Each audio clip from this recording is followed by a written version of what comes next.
Okie doke, let's do arrays. All right, so arrays are pretty much the same. So for example, let name array equals like this. So you just use brackets like normal. The difference is that you can no longer mix and match what's in an array. So let's go back to regular JavaScript world.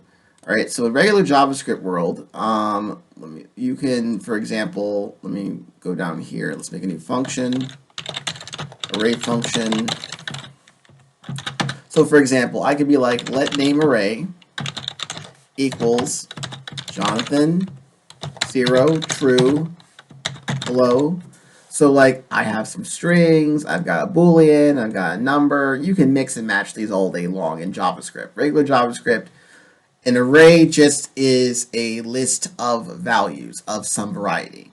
No longer. In TypeScript, you have to have this rule. So you can only have an array of a certain type. So for example, I want to have an array of numbers.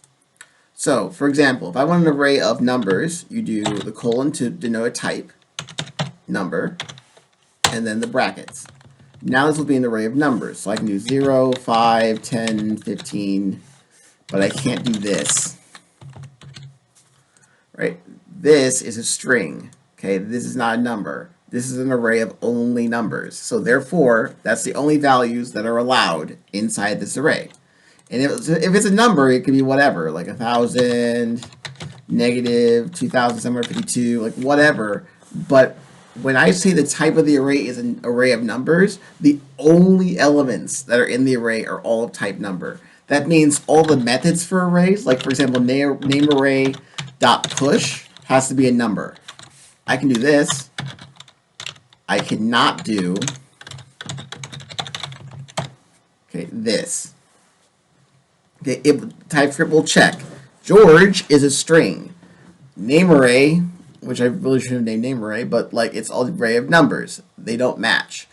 It does not take strings, it takes numbers. So that's it. It will not let you. Your code will not run. You must fix this human.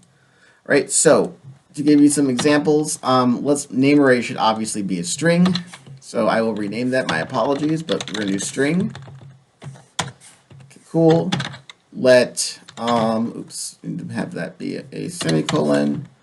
Let number array colon number brackets equals. And let's put some values in here. 0, 1, 2, 3. Name array could be Jonathan, Jorge, I don't know, Zither. Okay, there we go. So, these are strings. Everything in this array is a string. Great. These are numbers. Everything in this array is a number. Great. Everything has to match. Okay, and that goes with all of the methods too. So for example, we had like push, like number array dot push. We had number array dot like ship, like so adding anything to it. Okay, so same thing with like dealing with the return. So for example, if I do like let number at index equal number array at index 1, that means that this variable here is a number. Okay, so that's what that means. So that means everything has to be of a type. There's no more mixing and matching. Okay, the law has come down and said that you must have an array of a singular type. The actual values doesn't matter. You can have Jonathan, you can have Joe, whatever. Okay, but they all must be strings, and this is the way in which you write that.